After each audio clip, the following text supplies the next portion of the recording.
Welcome friends to Chaoticism. The S.T.A.L.K.E.R series is well known for its iconic weaponry used in all three games with an addition here and there. But one has always been in your back pocket, is probably only ever used to open boxes, and has never changed from being absolutely unreliable garbage. The knife, which boasts an abhorrent draw time and a stab range just further than the length of your arm. About 6 months ago, I streamed my first attempt at this run, so those of you who watched it know exactly how cursed it was. It did not stop with the conclusion of the stream though. Like a dumbass, I didn't record that stream. When downloaded off YouTube, the quality of it was dog shit while looking through lenses made of dog shit, so I couldn't use that footage. What did I do then to make this video? I fucking did it again. I know. This was a boon, however, as I was able to take my time and plan more without the stress of an introvert me, trying to be entertaining for other people, you. My tactics this second run were much more refined than last stream. So, can you beat S.T.A.L.K.E.R Shadow of Chernobyl with only the knife? Time to lunge and plunge into this challenge. Giving bandits and friends the old Englishman's handshake requires you to be close enough for a kiss on the lips. But all NPCs, like those girls you swoon over on Tinder, have an impenetrable bounding box that keeps you an arm's length away from their hitbox. Shall I emphasize that the knife's striking distance is just beyond your arm, and that you cannot get any closer than an arm's length away from an NPC? Now you know the primary obstacle in this run. Bit rude to put that knife in me chest, innit, bruv? There really is only one rule to today's servings of suffering. The knife is the only weapon we may use, and save scumming is as always banned. To accomplish this very much challenging challenge, we're gonna need grit, wit, and a whole lot of fucking medkit. I retrieved the flash drive from Nimble, stocked up on medkits in the rookie village, and murdered Fox. Forewarning, if I skip a section, it's because I used the age-old tactic of running through it. Before the garbage stands two bandits in my way at the checkpoint. The eternal suffering of bringing a knife to 100 gunfights is always present, but what is not eternal is the ammunition in a magazine. While their pockets are loaded with an infinite pool of magazines to reload with, the ammo capacity of them is very much finite. Remember this and remember this well, my children. Reloading equals murdered. Nothing important happened in the garbage. I tried waiting for Sari to die, but it took too long, so I just dipped out and ran into Acroprom. For those of you new to the channel, enemy AI in S.T.A.L.K.E.R Shadow of Chernobyl is weird. They love to stare at where they last saw/heard you. Pin that note in your head. Your boy Chaos here was surprised by the loners, who normally get slaughtered at this part as they put up quite a fight against the military this time, leaving just 3 soldiers in the courtyard for me to fuck with via peeking over the ledge and sneaking behind them to do their job of murdering Mole. Instead of fighting through like 8 bandits with automatic weapons and shotguns, my goal was to cross over to the opposite side of the room with the electro tunnel. The anomalies here are designed to flow in such a manner to make it only passable in a single direction. However, by throwing a bolt at the anomaly, you can discharge it, allowing you to safely pass through without having to play around with the rest of the bandits, the bloodsucker, and most of the military. Though, I actually ran into the room where the bloodsucker spawns to get that sweet urchin artifact. Tier 3 in radiation absorbing, at the cost of negligent bleeding control. I failed to collect this artifact during my stream, which was a huge mistake. The bloodsucker did a bang-up job at killing the brainless soldiers who hunted me down, opening up a path into the hideout we needed to ransack for the true ending. While getting into this place was but a quickie, getting out had me meet the wire hanger that was the military who aborted me post-haste. Round 2 I did exactly the same thing, getting in and out with the flash drive, sunrise suit, and some spare medkits. But this time before anyone noticed I was there. I'm fast as fuck, boy. Remember when I said the enemy eye loves to stare at the last place they saw or heard you?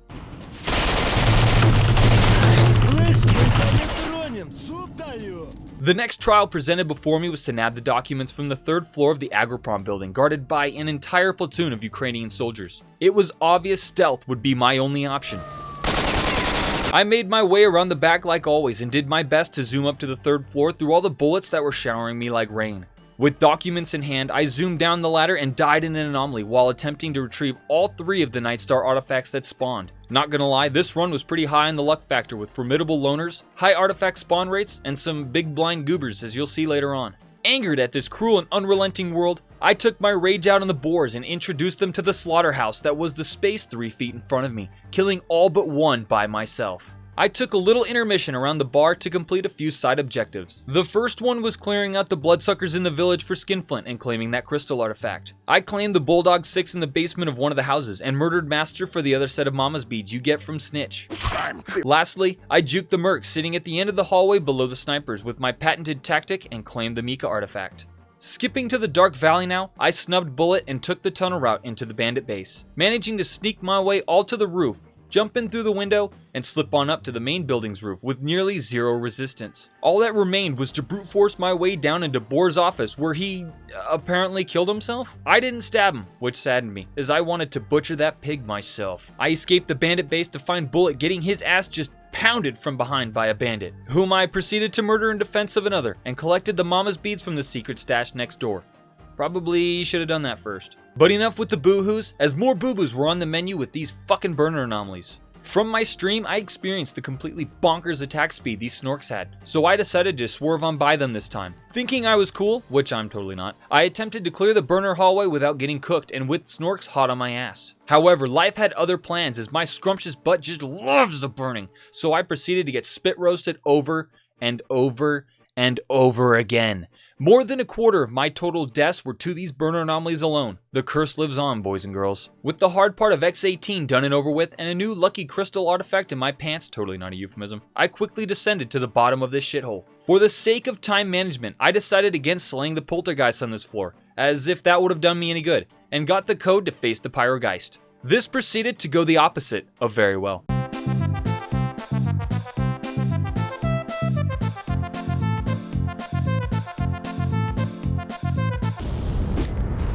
With that chicken chase out of the way, it was time to reassert my dominance over the military boys blocking me from leaving, which I didn't do, as there was a very clear opening to the staircase I took instead.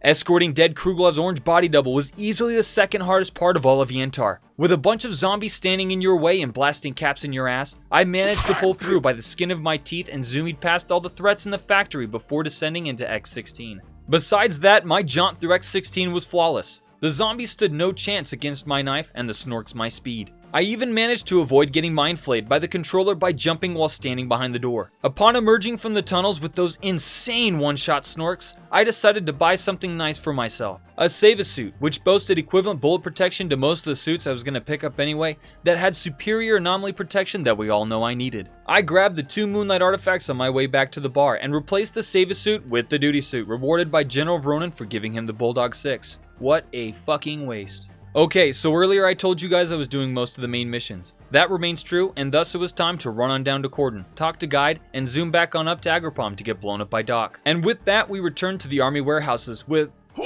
freedom. The only things I did here were buy medkits / loot them off the dead Freedomers, and started the siege at the boundary to the Red Forest. I thought the Freedomers would pull their weight like they'd done in the previous stream. But like always, they got clapped, leaving me to deal with the monolith myself. As wide open as the area was, I stood no chance in a straight stab fest, so I looked around for an opening. The fence on this side had an invisible wall I could not bypass over or under. But after being chased to the other side, I noticed the fence by the bus was demolished and used that to slink by the monolith. In the Red Forest now, I picked up the duty armor next to the first sniper as a backup for when my current set's durability was diminished, and sprinted through to the rampart before the Brain Scorcher. With my baller armor and quick medkit key, I made quick work of the monolith I felt like killing on the way into their base. Though I failed my jump and met my end as I tried to climb the ramp into the train car. So through the Red Forest I went again. This time I dropped down directly on the ramp and sliced my way through the few monolith dudes that blocked my entry.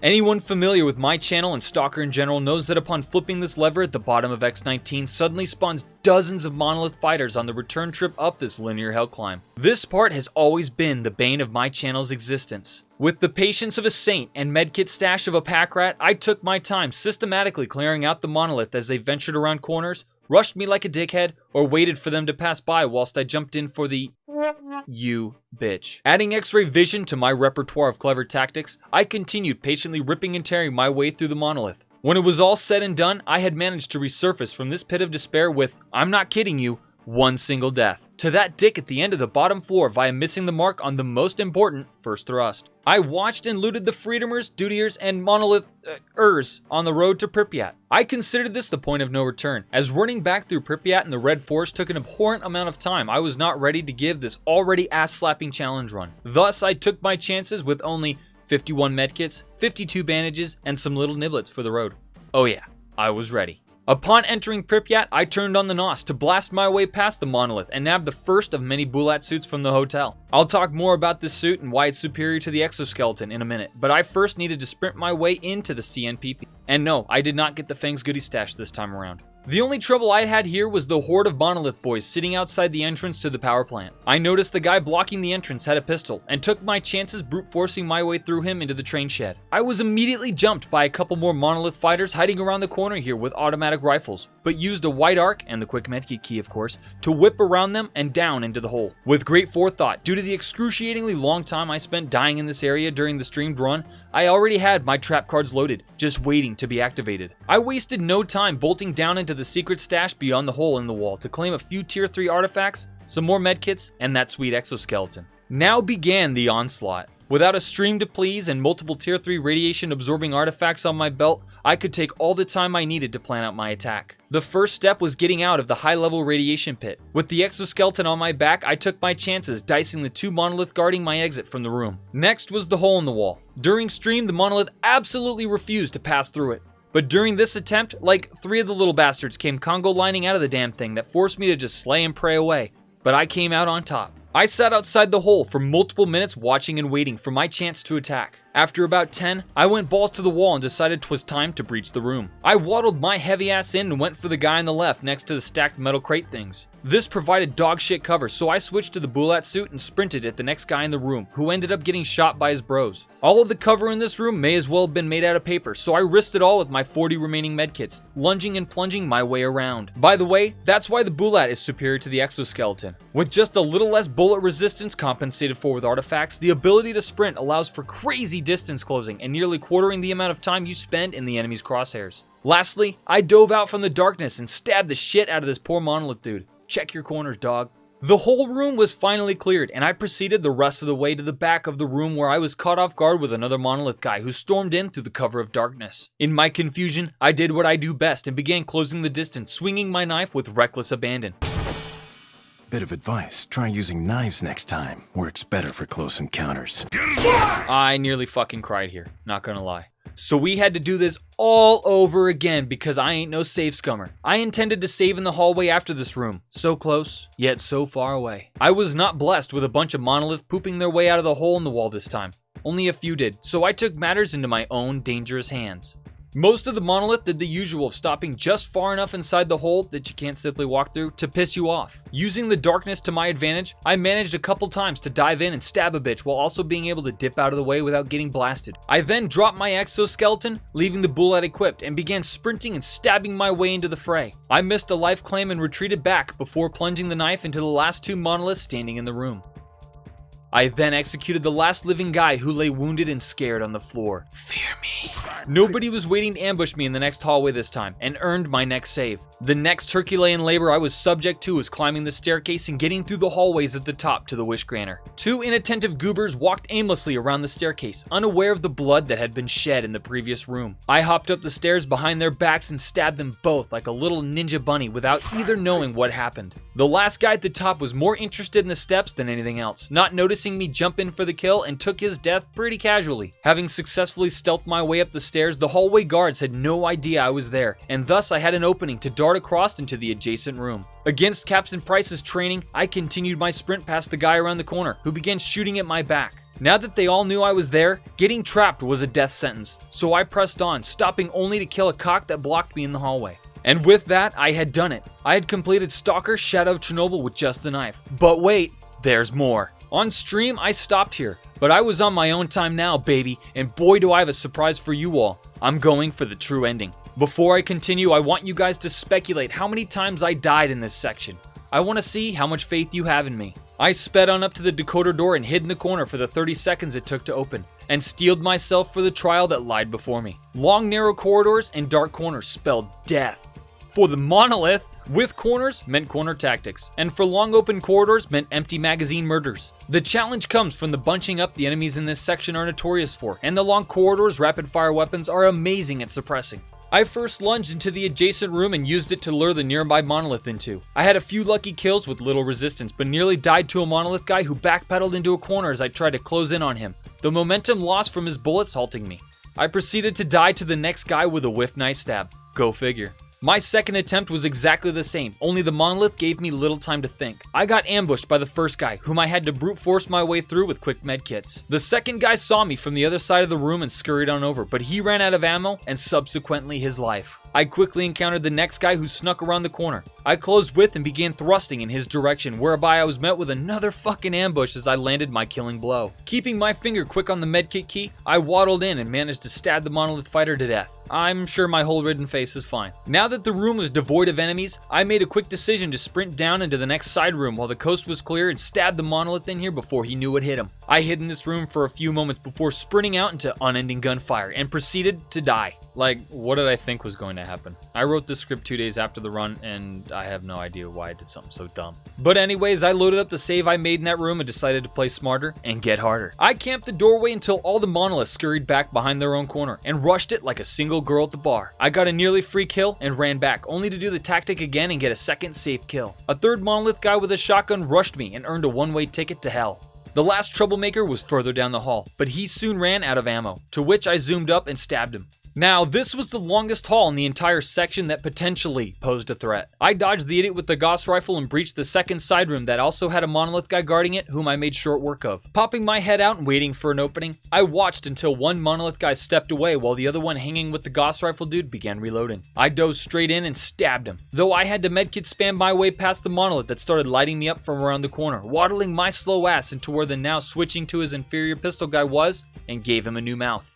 I changed into the new exoskeleton that waited for me here as my old bullet was riddled with holes, and killed the next monolith who poked his curious head around the corner. After looting a few corpses, another monolith dude tried to ambush me, but I followed him into the next room and butchered him alive. While waiting in this room, I got an amazingly quick face stab on this monolith guy and proceeded to face down the dual Gauss rifle dudes. Like I said before, these Gauss rifle guys couldn't hit the broadside of the CNPP if they were prone, so I just walked up and murdered them both to death. The final room before the big Mamma Jamma held a fresh bullet suit and another monolithian who put up little resistance to my blade. Of the 50 or so medkits I entered the power plant with, I made it to this point with about 32, after looting the dead to include over 50 bandages and a good array of food. I was doing surprisingly well for all the medkit spamming I had done.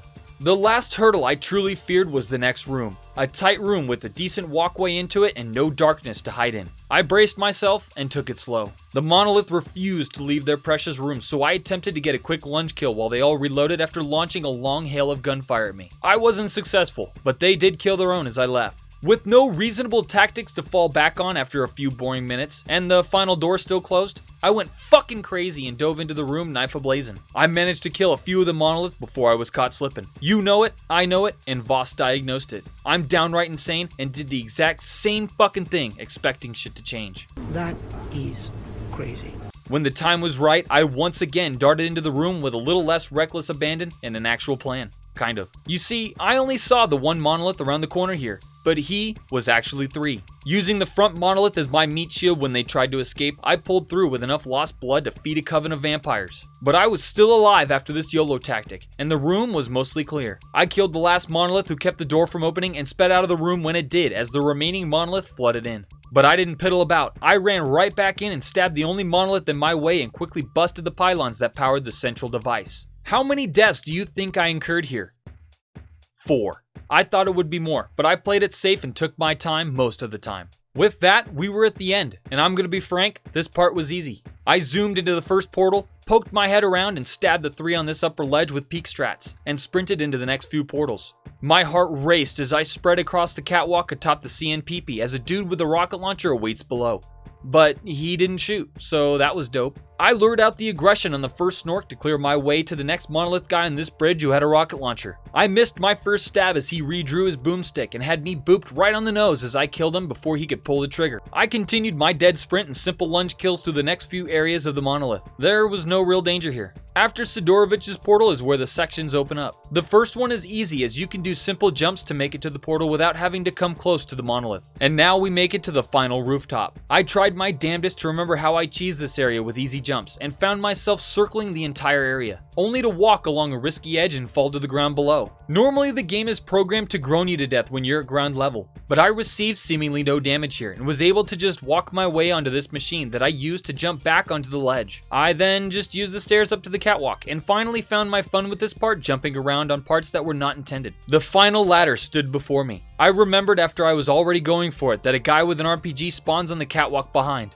but it was too late. I hauled ass up the ladder and sprinted my way into the last portal. So can you beat S.T.A.L.K.E.R Shadow of Chernobyl with only a knife? Absolutely, 100% fuck yeah you can. But why would you? This run was totally nails, and I was able to scratch an itch that would have forever plagued me had I not decided to do this run a second time. Once you get the tactics down, it's really not that hard. I died less with a knife than I usually do with guns. By the way, I wasn't killed a single time during the entire final sequence. Total death count, 20. And no, I didn't lie. 8 of my deaths were caused by burner anomalies. I love you guys, and I hope the wait was worth it. See ya.